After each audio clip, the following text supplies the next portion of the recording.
преступника все должно выглядеть так, как будто вы сами решили оформить кредит.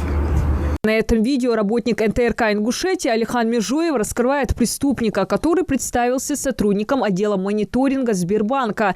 Под маской добродетеля он просит взять потребительский кредит на сумму 100 тысяч рублей в ближайшем отделении банка. Цель – якобы выявить сотрудников, которые ранее пытались взломать личный кабинет клиента и оформить кредит. Фишинг – самый популярный вид кибермошенничества. Это когда преступник звонит жертве и представляется сотрудником банка. Позвонить могут даже с номера 900. Поставленный голос, грамотная речь так и завораживают, хочется поверить. Правда, в случае нашего коллеги 10 минут консультации злоумышленника были потрачены впустую. Сотрудники банка не должны знать, что мы с вами связывались. Так они поймут, что мы их пытаемся вычислить. Поэтому перед входом в отделение удалите номера, с которых вам звонили сегодняшним днем. Хорошо, сейчас. Алихан, в таком случае я ожидаю, когда выйдете с отделения, направляйте единицу, я вас в обязательном порядке ожидаю. Хорошо. Вы просматривали WhatsApp-приложение? Да.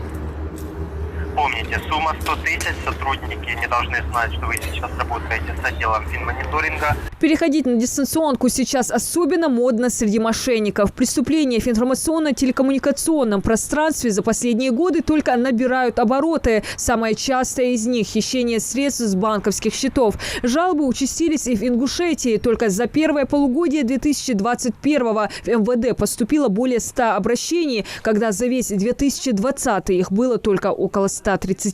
В настоящее время у нас следователями Следственного управления МВД по Республике Ингушетия возбуждено 88 уголовных дел по преступлениям именно указанной категории, то есть по хищениям денежных средств, банковских счетов. Большинство регистрируемых киберпреступлений относятся к категориям тяжких и особо тяжких. Волна цифровой преступности накрыла страну с начала пандемии. Нашли более удобный способ, уже никому не нужно совершать кражи, грабежи. Люди, преступники уже у нас знают, что можно совершить данные преступления, сидя у себя дома, и возможно их не смогут найти. То есть они находят какие-то изощренные способы и тем самым скрывают следы. Раньше жертвами кибермошенников в основном становились пожилые люди, которые не особо разбираются в информационных технологиях. Ну а сейчас же эти преступления совершаются в отношении всех возрастных категорий. Иной раз под влиянием злоумышленников оказывается даже продвинутая молодежь. Правоохранители регулярно проводят профилактическую работу с населением, подключают и духовенство. Просьбы не вестись на предложения незнакомцев, игнорировать сомнительные телефонные звонки. Будьте бдительны, не поддавайтесь на обман. Если все же преступление уже или административное правонарушение уже совершено, очень важно как можно скорее проинформировать правоохранительные органы о произошедшем.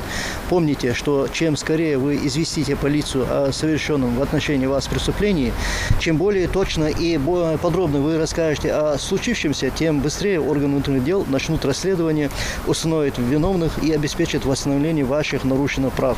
Выявить мошенников удается только силами сотрудников МВД. Правда, раскрывать такие коварные правонарушения тоже нелегко. Большинство преступников находится за пределами не только республики, но и страны. И это тоже не единственная их хитрая уловка. Есть та категория преступлений, с которыми нам сложно установить преступников.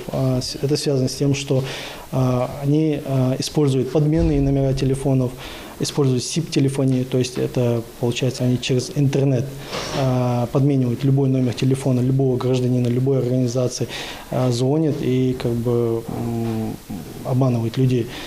Поэтому нам приходится долго идти к преступнику, в связи с тем, что нам приходится много мероприятий проводить. Как бы ни напоминали, ни призывали, ни предупреждали, иногда психологическое воздействие преступников оказывается сильнее. Если человек все же попадет в сети кибермошенника, правоохранители просят звонить в дежурную часть МВД по номерам 55 20 06 или 55 01 54, либо обратиться в ближайший отдел полиции. Диана Дударова, Магомед Белакиев, Новости 24.